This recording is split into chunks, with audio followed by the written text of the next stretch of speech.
Thermodynamics long back. Thermodynamics, thermo मतलब thermal energy, dynamics मतलब moving thermal energy. जब भी एक्सचेंज होगा, लेन देन होगा किसका, एनर्जी और हीट का, तो उसको बोलेंगे thermodynamics. Exchange of energy is called as thermodynamics. Exchange होने के लिए दो लोग लगते हैं, एक होता है सिस्टम और एक होता है सराउंडिंग। सिस्टम मतलब part chosen under observation to study, जिसके बारे में मैं पढ़ना चाहता हूं उसको क्या बोलेंगे, सिस्टम। और उसके अलावा जो भी रहेगा वो surrounding. Three types of system थे, close system, open system, close system, isolated system, on the basis of matter and energy का एक्सचेंज। फिर ये थे प्रॉपर्टीज ऑफ अ सिस्टम, दो प्रॉपर्टीज थे, इंटेंसिव प्रॉपर्टी और एक्सटेंसिव प्रॉपर्टी। इंटेंसिव प्रॉपर्टी मतलब independent और एक्सटेंसिव प्रॉपर्टी मतलब dependent. Parts of the system, एक था फंक्शन ऑफ अ सिस्टम, एक था स्टेट फंक्शन और एक था पाथ फंक्शन। ठीक है। फिर अपन ने वेरियस प्रोसेसेस के बारे में पढ़ा। आइसोथर्मल प्रोसेस मतलब delta T is equal to 0, delta U is equal to 0। Isobaric मतलब delta P is equal to 0। Isochoric मतलब delta V is equal to 0। Adiabatic मतलब क्यू इज इक्वल टू 0। और reversible process तो मालूम है। फिर अपन ने वर्क डन का फॉर्मूला पढ़ा था, normal work done. Normal work done का फॉर्मूला मतलब पिस्टन अंदर जाता है बाहर आता है, अपन वो करता है। Work done in physics is force into displacement. Work done in chemistry is pressure volume work. फिर अपन ने प्रेशर वॉल्यूम वर्क का पहला डेरिवेशन ढूंढा था, जिसका फॉर्मूला था work is equal to minus P external delta V. Delta V को खोलोगे तो क्या आएगा, V2 माइनस V1। फिर अपन ने तगड़ा काम किया था, concept of maximum work. Maximum work के बारे में पढ़ा था, जिसका फॉर्मूला अब भी मैंने रटवाया, W is equal to minus 2.303 NRT log to the base 10 V2 upon V1 या P1 अपॉन P2 बराबर। फिर अपन ने और एक पढ़ा था, work done in vacuum free expansion. Free expansion मतलब फ्रीली एक्सपांड होगा, मतलब मुझे रोकने वाला ही कोई नहीं रहेगा। मतलब पी एक्सटर्नल क्या रहेगा, 0। अगर पी एक्सटर्नल 0 है तो वर्क डन भी क्या रहेगा। Am I pretty much clear? किसी को कुछ प्रॉब्लम? ओके, तो नाउ अपन ने सबसे पहला किसके बारे में पढ़ा, अपन ने वर्क के बारे में पढ़ा। And now the second property, upon internal energy के बारे में पढ़ने वाले। Internal energy, sir internal energy मतलब अंदर की एनर्जी क्या, समवॉट, हाँ। मेरे भाषा में इंटरनल एनर्जी, मेरे भाषा में internal energy will be equal to total energy. मेरे भाषा में internal energy will be total energy. Sir क्यों, थोड़ी देर बाद में बताता हूं। फिलहाल इंटरनल एनर्जी के कुछ पॉइंटर्स है। Every substance is associated with a definite amount of energy. दुनिया में जो भी चीज एग्जिस्ट करती है, एवरी सब्सटेंस इज एसोसिएटेड, मतलब उनके पास थोड़ी ना थोड़ी क्यों ना हो, लेकिन एक डेफिनेट अमाउंट ऑफ एनर्जी है। And this energy stored in the substance is called potential energy, मतलब उसके अंदर वो एनर्जी स्टोर्ड होती है। अभी फॉर एग्जाम्पल मैं ऐसा खड़ा हूं, मुझे कोई पीछे से धक्का मारेगा तो मेरा पूरा वजन नहीं जाएगा, मेरा धीरे धीरे वजन जाएगा। फॉर एग्जाम्पल अभी ये पेन है, मैं इसको तोड़ना चाह रहा हूं, लेकिन ये पेन टूट नहीं रहा है मेरे फोर्स के वजह से। क्यों, क्योंकि इसके अंदर पोटेंशियल एनर्जी स्टोर्ड है, जो मेरे फोर्स को रेजिस्ट कर रही है, गिव बैक दे रही है। समझ में आ रहा है क्या? हर एक चीज जो दुनिया में एग्जिस्ट करती है, सबके पास अपना खुद का अस्तित्व होता है, खुद का सेल्फ एस्टीम होता है। और केमिस्ट्री में सेल्फ एस्टीम मतलब क्या है, पोटेंशियल एनर्जी। हर एक एनर्जी तुम लोग वो तोड़ो भी तो भी उसके अंदर थोड़ी ना थोड़ी पोटेंशियल एनर्जी होगी। अच्छा, वो चीज टूटी क्यों, क्योंकि तुम लोग का फोर्स ज्यादा था उसके पोटेंशियल एनर्जी के कंपैरिजन में। अपने को आदत है, A for apple, B for ball, C for cat. Potent internal energy को आई मत लिखो, ई मत लिखो, भलता ही छे। It is denoted by you. The internal energy of a system is made of, क्या लिखा है, the internal energy of a system is made of kinetic and potential energy of individual particle. मतलब पूरा बॉडी जिस भी particle से बनेगा, हर एक पार्टिकल का काइनेटिक एनर्जी गिनेंगे और पोटेंशियल एनर्जी गिनेंगे। सर काइनेटिक प्लस पोटेंशियल को ऐड करेगा तो क्या बनता है, काइनेटिक प्लस पोटेंशियल को ऐड करेगा तो अपने भाषा में क्या बनता है? Total energy. इसके लिए तो मैंने बोला था इंटरनल एनर्जी, मेरे भाषा में क्या है? Total energy. याद है ना, अपन लिखते हैं total energy is equal to kinetic energy plus, समजलं? कोणाला सांगितलं तर एकदम हे होणार, अरे इंटरनल एनर्जीला टोटल एनर्जी का बोलतोय? अरे पण मी आठवण करायला दिलं, काय नाही आठवलं तर हे तरी आठवेल, समजलं? मैथमेटिकली डेल्टा यू मतलब चेंज, चेंज हमेशा फाइनल माइनस इनिशियल, तो delta U change in internal energy बोले तो U2 minus U1। Important point है क्या? U is a state function। Important point है क्या? U is an extensive property। Am I pretty much clear? BP of Mr. VC decreases when C Tabu. इसमें किधर U था last में, लेकिन U से अपन ने कुछ लिखा नहीं था, और वो सारे एग्जांपल्स किसके थे? इंटेंसिव के थे, तो ये क्या बन जाएंगे? Automatically extensive. और तुम लोग को मैंने लिख के भी दिया था, स्टेट फंक्शन में पहला क्या था? U। Am I pretty much clear? ये होता है इंटरनल एनर्जीचा। ग्रीन में कुछ इंपॉर्टेंट लिखा है, अ transfer of energy from the system would change its internal energy. मतलब क्या? मुझे मालूम है थर्मोडायनामिक्स क्या होता है। थर्मोडायनामिक्स सिस्टम से सराउंडिंग, सराउंडिंग से सिस्टम। याद है पहले लेक्चर में अपन ने पढ़ा था, plus W work is done on the system, minus W work is done by the system. Very good. Plus Q heat is supplied to the system by the surrounding, minus Q heat is supplied by the system to the surrounding। उसी प्रकार internal energy में भी बदलाव आएंगे। A transfer of energy from the system will change its internal energy. Sir कैसा change करेंगी? पहला point, the energy transferred to the system, मतलब दे रहा हूं कि ले रहा हूं? दे रहा हूं। Very good. The energy transferred to the system by heating it और performing work on it is added to the system. हमको मालूम है, वर्क किया, वर्क उस पे काम किया, मतलब प्लस W, मतलब work is done on the system, तो अपन क्या करेंगे? ऐड। तो सर आपने वापस क्यों लिखा? सिर्फ एक वर्ड के लिए, हीटिंग के लिए। मतलब अगर हीट करोगे तो क्या करोगे? ऐड, और कूल करोगे तो क्या करोगे? सब्ट्रैक्ट, रिमूव करोगे। अपने को ये मालूम था, वर्क करेंगे तो ऐड करेंगे, performing work on the surrounding. Hello, work is done on the system तो ऐड करोगे, work is done on the surrounding मतलब सब्ट्रैक्ट करोगे। लेकिन अपने को इंपॉर्टेंट क्या था इधर? हीटिंग और कूलिंग। हीटिंग करोगे तो ऐड करोगे, कूलिंग करोगे तो subtract. Am I pretty much clear?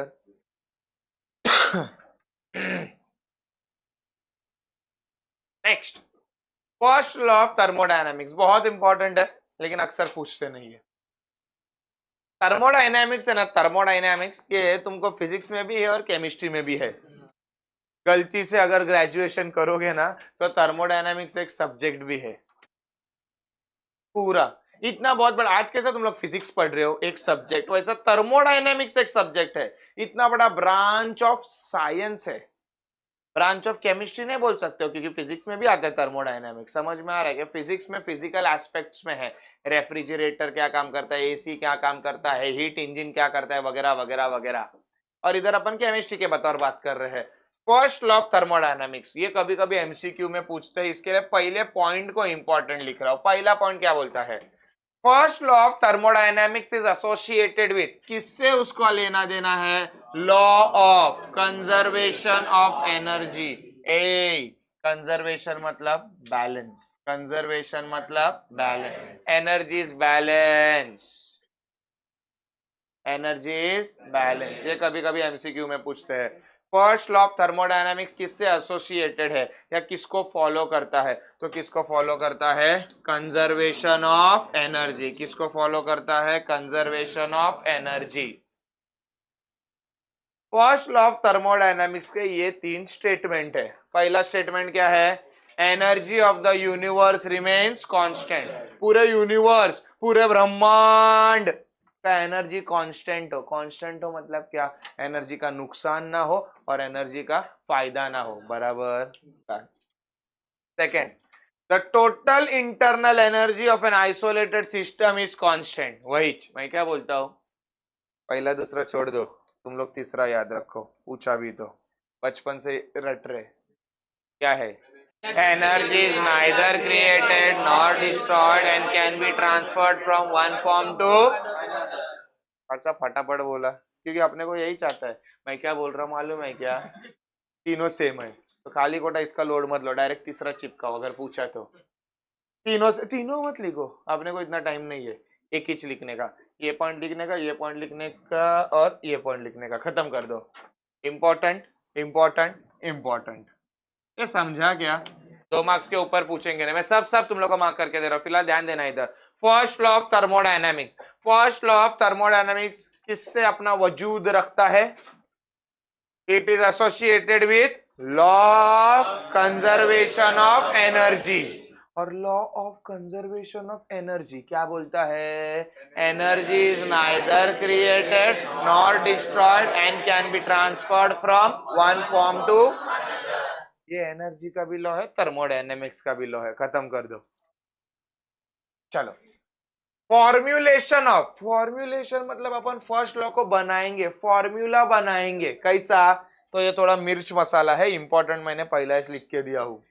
अगर मुझे किसी ने state the first law of thermodynamics पूछा, right first law of thermodynamics पूछा, तो मैं ये स्टेप लिखूंगा, ये स्टेप लिखूंगा और ये स्टेप, तीनों इंपॉर्टेंट स्टेप लिखूंगा, बाकी टाइम पास नहीं करूंगा।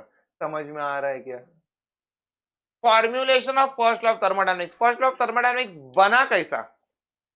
तो मैं उनको पहला बोलता हूं, a system exchanges energy, system energy का लेन देन करता है विथ इट्स सराउंडिंग। 2 तरीके हैं, अपन ने पहले भी पढ़े थे। पहला तरीका क्या है? हीट, और दूसरा तरीका क्या है? पहला ही पढ़ा है अपन ने। एक सिस्टम, सर आपको क्यों पढ़ा है? अरे पागल, सिस्टम जब एक्सचेंज करेंगे एनर्जी, उसी को तो बोलेंगे थर्मोडायनामिक्स। तो सिस्टम एनर्जी एक्सचेंज करता है सराउंडिंग के साथ 2 रास्ते से, पहला रास्ता है हीट और दूसरा रास्ता है वर्क। सपोज ऐसा मान के चलो कि Q is heat supplied to the system, मतलब प्लस की minus, very good very good, plus Q, Q is heat supplied to the system, मतलब प्लस Q, एंड लास्ट मदद करो, work is done on the system, work is done on the system, system पे काम किया जा रहा है from the surrounding, तो इधर क्या आएगा? Plus W।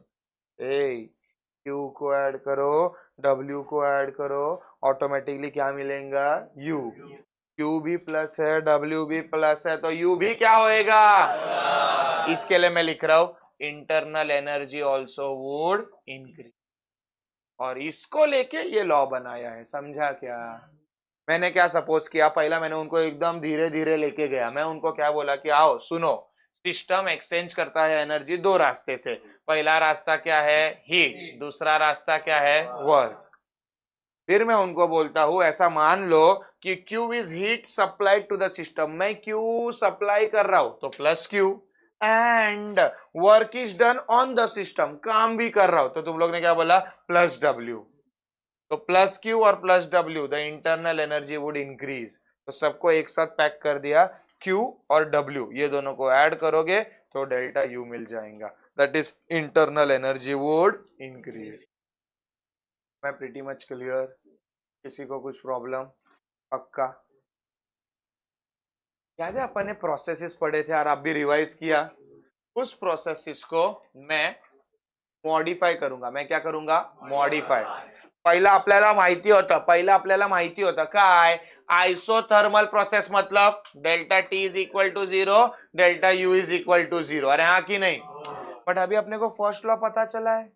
फर्स्ट लॉ बहुत इंपॉर्टेंट चीज है, भले पूछते नहीं है लेकिन फर्स्ट लॉ बहुत इंपॉर्टेंट चीज है। तो फर्स्ट लॉ को मॉडिफाई करेंगे, फर्स्ट लॉ को क्या करेंगे? मॉडिफाई। पिछले लेक्चर में अपन ने प्रोसेसेस पढ़ा था, इस लेक्चर में अपन ने फर्स्ट लॉ पढ़ा। ले hybrid, first law of thermodynamics for various process, पीछे से आइसोथर्मल प्रोसेस मतलब delta T is equal to 0 and delta U is equal to 0। अभी ताजा क्या पता चला है? फर्स्ट लॉ ऑफ थर्मोडायनेमिक्स क्या है? Delta U is equal to Q plus W. इधर टी का तो कुछ काम नहीं है, लेकिन है ना मुफ्त मेरे नंदन घिस मेरे चंदन, फ्री में आया है कौन? यू। तो डेल्टा यू 0 है, डेल्टा यू क्या है? 0। तो डेल्टा यू को क्या लिखा? 0। एक बार W को वो साइड भेजो तो माइनस W होगा, एक बार Q को वो साइड भेजो माइनस Q आएगा, दोनों चलेगा। ये दोनों क्या है? First law of thermodynamics for isothermal process. अरे first law of thermodynamics for isothermal process, समझा गया? क्लियर है मैं क्या बोल रहा हूं? ये फर्स्ट लॉ है आइसोथर्मल। मैं बोला ना रे, पिछले लेक्चर से प्रोसेस किया था, ये लेक्चर से फर्स्ट लॉ किया, और अभी दोनों को हाइब्रिड कर रहा हूं। समझ में आ रहा? दोनों का क्या कर रहा हूं? हाइब्रिड कर रहा हूं। Am I pretty much clear? तो ये फर्स्ट लॉ ऑफ थर्मोडायनामिक्स है for isothermal process. Am I pretty much clear? चलो नेक्स्ट क्या आता है? Adiabatic process. नेक्स्ट क्या आता है? Adiabatic process. केतनला फोन लाव ना तो काला होता विचार। हाँ मस्त एक्टिंग है। एडियाबैटिक प्रोसेस, एडियाबैटिक प्रोसेस को पीछे से, एडियाबैटिक प्रोसेस को अपन क्या लिखते हैं? Q इज इक्वल टू 0 पीछे से। फर्स्ट लॉ ऑफ थर्मोडायनामिक्स क्या बोलता है? Delta U is equal to Q plus W। एक Q आहे, Q च्या जागे delta U is equal to W। Textbook में उनको नाटक किया है, साले लोग ने ऐसा लिखा है, minus delta U is equal to minus delta W। Minus minus cut निकाल। नेक्स्ट तो हो गया आइसोकोरिक प्रोसेस। आइसोकोरिक प्रोसेस क्या है? Delta V is equal to 0। ए मैसेज मत दे। आइसोकोरिक प्रोसेस, आइसोकोरिक प्रोसेस क्या है? डेल्टा V, अरे delta V is equal to 0। अभी फर्स्ट लॉ ऑफ थर्मोडायनामिक्स क्या बोलता है? Delta U is equal to Q plus W। अब पहले में डेल्टा U 0 लिखा था, दूसरे में Q भी 0 लिखा, तो कुछ भी नहीं है, लेकिन उधर भी अपन ने ऐसा ही शॉर्ट किया था, W को खोला था, W को खोला था। वर्क डन का फॉर्मूला क्या था? Work done is equal to minus P delta V। Delta V 0 है, डेल्टा V क्या है? 0। तो अगर डेल्टा V 0 तो एनीथिंग मल्टीप्लाई बाय 0 इज 0। तो delta U is equal to क्या बना? Q।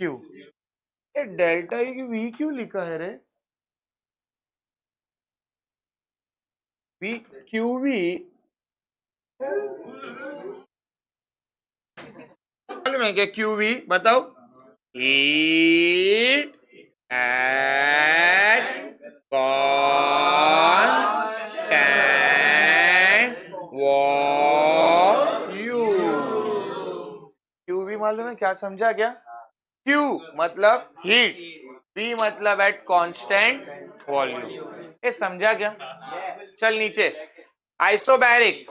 आइसोबैरिक मतलब प्रोसेस क्या होता है? Delta P is equal to, law के हिसाब से delta U is equal to Q plus W को खोला, क्या बना? Minus P delta V। अब इसमें डेल्टा P किधर भी नहीं है, अपन डेंजर है, इधर से मत पढ़ो डेल्टा V। हाँ ये V का डेल्टा है, तो ज्यादा मैं क्या करूंगा? माइनस P को इधर ढक लूंगा, तो माइनस P इधर आके क्या होगा? Plus delta U plus PV is equal to Q। किसी को कुछ प्रॉब्लम? सबसे पहला अपन ने क्या पढ़ा? वर्क के बारे में पढ़ा। 3 टाइप्स ऑफ वर्क पढ़ा। कौन सा? Normal work done in vacuum आणि मैक्सिमम वर्क डन, बराबर। वर्क के बाद दूसरा प्रॉपर्टी कौन सा पढ़ा? Very good. कौन सा पढ़ा? Internal energy. तीसरा टॉपिक कौन सा पढ़ रहा हूं? एंथैल्पी। अरे तीसरा टॉपिक कौन सा पढ़ रहा हूं? एंथैल्पी। और ये इंपॉर्टेंट है और लगभग 3 मार्क्स के लिए आता है एंथैल्पी। ध्यान देना प्लीज। आता इसमें ना बहुत कंफ्यूजन होता है, सर एंथैल्पी को आपने H लिखा है और अपन हीट को H नहीं लिखते, हीट को वोल्टेज लिखते हैं Q। हीट को लिखते हैं Q और एंथैल्पी को लिखते हैं H। सर एंथैल्पी है क्या? तो बताओ ना। The enthalpy of a system is sum मतलब एडिशन, किसका एडिशन? इंटरनल एनर्जी का, and energy equivalent to PV work. Sir एंथॅल्पीला कशाने लिहितात? एच. तर mathematically H is equal to sum. Sum म्हणजे एडिशन, इंटरनल एनर्जी म्हणजे यू, आणि पीवी वर्क म्हणजे पीवी. क्योंकि प्रेशर वॉल्यूम को ही तो वर्क बोलते हैं. समझ में आ रहा है क्या? ये कैसा आया समझा? मतलब ये एकदम थुकपट्टी का काम है. ऊपर दिया है वर्बल, नीचे दिया फॉर्मूला. किसी को कुछ प्रॉब्लम होना भी नहीं चाहिए. Next, change in enthalpy. Change हमेशा कैसा होता है? Final minus initial. तो delta H will be H2 minus H1. वापिस एक important point, delta H is a state function. चल बाजू में H2 चाहिए और H1 चाहिए. तो मेरे को पीछे U2 का मजा नहीं आया था, डेरिवेशन नहीं था, इसके लिए सर ने भी इंपॉर्टेंट नहीं लिखा. इधर इंपॉर्टेंट लिखा है, मतलब इसको खोला है अपन ने. समझ में आ रहा है क्या? क्यों बताता हूँ. H1 है, अभी मेरे को H1 और H2 चाहिए, तभी तो दोनों को माइनस करूंगा. तो H1 चाहिए, तो इसको 1 लिया तो ये गुस्सा हो जाएगा, इसको भी 1, ये गुस्सा हो जाएगा, इसको भी 1, ये गुस्सा हो, इसको सबको 1. H1 is equal to U1 plus P1 V1, सबको 2. तो क्या आएगा? H2 is equal to U2 plus P2 V2. तुमको H1 और H2 मिला है, फिर देर किस बात की? ठोक दो. H2 और H1 मिला है, फिर देर किस बात की? ठोक दो. डेल्टा एच क्या है? H2 minus H1. H2 का वैल्यू मिला है, डाल दो, माइनस H1 का वैल्यू मिला है, डाल दो.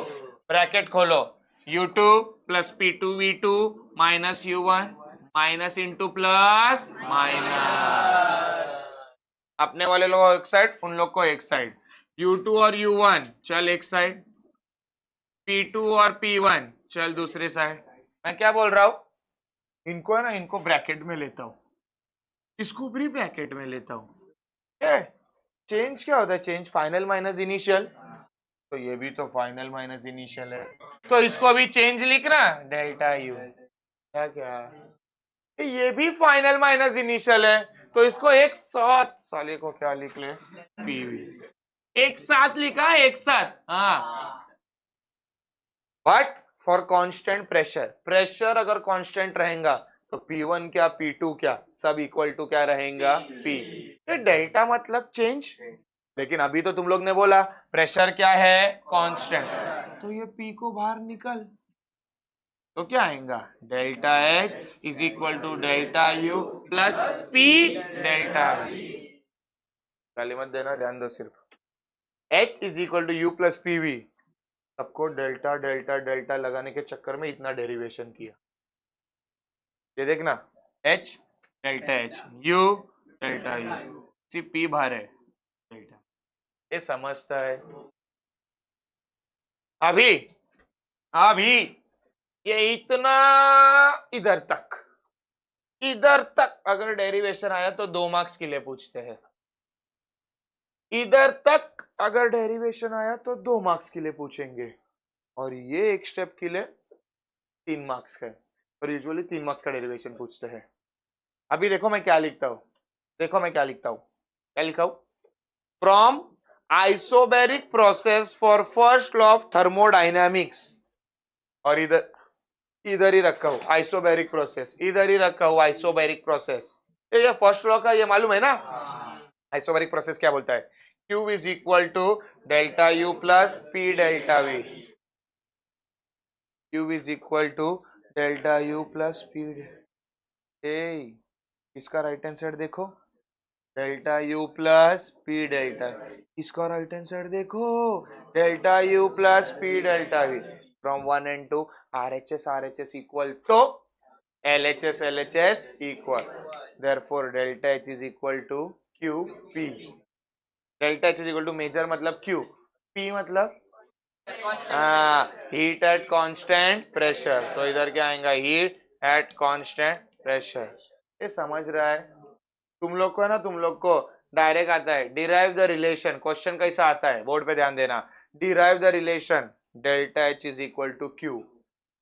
पी लिखा नहीं लिखा ठीक है, लेकिन ये आता है delta H is equal to Q. इधर देखो ना, क्यू मतलब हीट और एच मतलब भी लाफा मारूंगा, H मतलब एंथैल्पी। अपन समझते हैं, अपन H को हीट समजते और दोनों इक्वल लिखते हैं, हे समजतंय? हा 3 इथपर्यंत विचारला 2 मार्क, हा विचारला 3 मार्क, हे समजतंय? Relationship between delta H and delta U, अपन ने बहुत पहला क्या पढ़ा? डेल्टा U, अब क्या पढ़ा? डेल्टा H, दोनों को hybrid. For solids and liquids case 1, for gases case 2। Sir आपने ऐसा अलग अलग क्यों किया है? अलग अलग इसके लिए किया है वॉल्यूम चेंज के ऊपर। देखो, for reactions having solids and liquids delta V is very small. Volume change solid में होता है क्या? ना के बराबर। वॉल्यूम चेंज सॉलिड में, कोई भी चीज का वॉल्यूम देखो, उसको दबाओ तो क्या तुम्हारे दबाने से थोड़ी ना दब जाएगा। अभी ये है पेन, है पेन को ऐसा दबा रहा हूं तो मेरे कितना भी पावर लगा, पेन थोड़ी वॉल्यूम फटक से चेंज हो जाएगा। लिक्विड में वॉल्यूम चेंज होता है लेकिन बहुत थोड़ा, क्योंकि लिक्विड सॉलिड पहला से ही चिपका हुआ है, तो और कितना इसको दबाएगा। लिक्विड में थोड़ा सा डिस्टेंस होता है तो थोड़ा दबने के चांसेस है। गैस में ज्यादा इंटरमोलिकुलर फोर्स होता है तो गैस बहुत दब सकता है, इसके लिए तो बोलते हैं गैसेस आर कंबस्टिबल। कंबस्टिबल मतलब दो गैसेस इजीली मिक्स हो सकते हैं। Am I pretty much clear? तो सॉलिड्स और लिक्विड्स के लिए मैंने ये इंपॉर्टेंट कंडीशन लिखा है। मैंने क्या लिखा है? For reactions in solid and liquid delta V is very small. मतलब सॉलिड में तो वॉल्यूम चेंज होता ही नहीं है और लिक्विड में होता है, लेकिन बहुत छोटे पैमाने पे होता है, और जो छोटा है उसमें मेरे को इंटरेस्ट नहीं। Delta V is very small, तो डेल्टा वी को हटे, ध्यान दे इधर, डेल्टा वी इज नेग्लेक्टेड। अरे डेल्टा वी को क्या किया मैंने? नेग्लेक्ट। मैं क्या बोल रहा हूँ? 10 होता है, 10 में मैं बोलता हूँ 10 में से है ना 0.00001 पब्लिक पास होती है।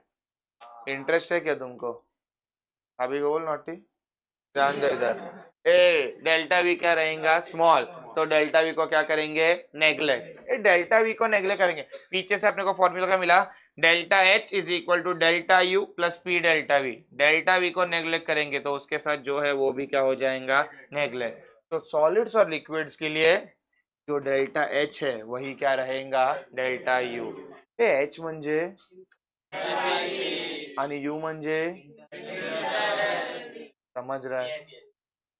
गैसेस के लिए थोड़ा बहुत कैलकुलेशंस अलग हो जाते हैं। गैसेस के लिए थोड़ा बहुत कैलकुलेशंस अलग हो जाते हैं, क्योंकि for reactions involving gases delta V cannot be neglected. अरे delta V cannot be neglected, क्योंकि उसमें थोड़ा सा भी दबाएगा ना ज्यादा वॉल्यूम दब जाता है, थोड़ा सा खोलेगा ना ज्यादा वॉल्यूम खुल जाता है। समझ में आ रहा है क्या? तो डेल्टा वी को नेग्लेक्ट नहीं कर सकते, तो नहीं कर सकते तो खोल दे। पीछे से मिला delta H is equal to delta U plus P delta V। Delta H का डेल्टा H, डेल्टा U का डेल्टा U, P का P। डेल्टा V को खोला, क्या लिखा? V2 minus V1। फिर ये P इसके साथ मल्टीप्लाई, ये P इसके साथ मल्टीप्लाई। डेल्टा H का डेल्टा H, डेल्टा U का delta U, P into V2 P V2, P into V1 P V1। Now we know from ideal gas equation, ideal gas equation क्या रहता था? PV is equal to nRT। Avogadro's law, Avogadro, अभी Avogadro सिर्फ volume के बारे में बात करता था। किसके बारे में बात करता था? वॉल्यूम। एवोगैड्रो के हिसाब से volume is directly proportional to n। अरे volume is directly proportional to n। PV is equal to nRT में R का तो जन्म सिद्ध अधिकार है कांस्टेंट रहने का। R का नाम क्या था? Molar gas constant. और तुम लोग मुझे एवोगैड्रो के हिसाब से बोल रहे हो V और N ये चेंज हो रहे हैं, मतलब P भी क्या रहेगा? कांस्टेंट। T भी क्या रहेगा? कांस्टेंट। बचा कौन? V और N। इसके लिए इधर V1 और N1, बाकी कोई 1 नहीं, बाकी सब कांस्टेंट। इधर भी क्या रहेगा? V2 और N2, बाकी कोई 2 नहीं, बाकी सब। सर ये क्यों निकाला है? अरे PV2 का वैल्यू मिला, डाल दे, P11 डाल दे, समझा क्या? Delta H is equal to delta U PV2। PV2 के जगह क्या आएगा? N2RT। माइनस का माइनस PV1 के जगह क्या आएगा N1 RT। अरे RT कॉमन, चल बाजू में बचा कौन N2 माइनस N1, और ये भी फाइनल माइनस इनिशियल है, तो इसको चुपचाप मैं डेल्टा N लिख सकता था, लेकिन मैंने क्या लिखा delta N G। G stands for gases, अरे G स्टैंड्स फॉर गैसेस। और मैंने ये क्लियर किया हूं, ये फॉर्मूला बहुत इंपॉर्टेंट है Ng वाला। Ng क्या है, number of moles of gases of product minus number of moles of gases of reactant. इसमें सॉलिड को गिना नहीं जाएगा, इसमें लिक्विड को गिना नहीं जाएगा, समझ में आ रहा है, ओनली एंड ओनली गैस। इसके लिए डेल्टा N नहीं लिखा हूं, डेल्टा Ng लिखा हूं। Am I pretty much clear, समझ में आ रहा है पक्का। सबसे पहला वर्क डन कौन सा था, work done is equal to normal work done, उसका फॉर्मूला क्या था, work done is equal to minus P delta V V2 minus V1। दूसरा वर्क डन क्या था, वर्क डन इन वैक्यूम, बोले तो work done is equal to 0। तीसरा work done क्या था, work done maximum minus 2.303 NRT log to the base 10 V2 upon V1 या P1 upon P2।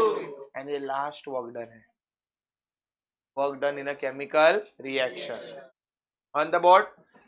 मैं बोलता हूं the work done by a system at constant temperature and pressure is given by, ये तो मुझे मालूम है वर्क डन का formula, minus P external delta we. सिर्फ मैंने इधर अज्यूम किया है कि पी एक्सटर्नल को पी पकड़ो, अगर तुम लोग को वो वाला डेरिवेशन याद रहेगा तो पी एक्सटर्नल और पी सेम था, बराबर की नहीं, सिर्फ डायरेक्शन अलग था। अरे हाँ की नहीं, पी एक्सटर्नल किधर से लग रहा था, ऊपर से, और पी किधर से लग रहा था, अज्यूम किया मैंने पी एक्सटर्नल को पी ही लिखो, तो work done is equal to minus का माइनस पी एक्सटर्नल के जगह क्या लिखा पी, और डेल्टा वी के जगह डेल्टा वी को खोला V2 minus P1, minus P को अंदर मल्टीप्लाई किया इधर तक आ गया, बराबर minus N2 plus N, RT common बचा क्या माइनस N2 प्लस N1। लेकिन चेंज क्या होता है, फाइनल माइनस इनिशियल, तो मैंने माइनस N क्या लिया बाहर, और इधर क्या आया N2 माइनस N1, और फिर हक से N2 माइनस N1 को क्या लिखेगा डेल्टा Ng। Am I pretty much clear, ये वर्क डन का फॉर्मूला बहुत इंपॉर्टेंट है, समझ में आ रहा है, क्लियर है, ये वर्क डन का फॉर्मूला बहुत इंपॉर्टेंट है। अब नीचे N2 ग्रेटर देन N1, अगर N2 ग्रेटर है तो ये ब्रैकेट बड़े में से छोटा, तो ब्रैकेट पॉजिटिव आएगा, ब्रैकेट क्या है पॉजिटिव, लेकिन bracket into negative, positive into negative negative, तो work done will be less than 0। अरे work done will be less than 0 मतलब नेगेटिव इच ना, और वर्क डन नेगेटिव मतलब work is done by the system, मतलब माइनस W, समझ में आ रहा है। इधर N1 इज ग्रेटर, अगर N1 ग्रेटर है तो ब्रैकेट भी क्या आएगा minus, and minus it bracket minus and minus into minus plus, so work done greater than 0, work is greater than 0 मतलब work is done on the system, और बाकी का क्या आएगा, समझा गया, क्लियर है पक्का। Now I want everyone to pay attention here, ठीक है, some 15 minutes of a pep talk which is very much important, ठीक है, pay attention now। I was not ready, but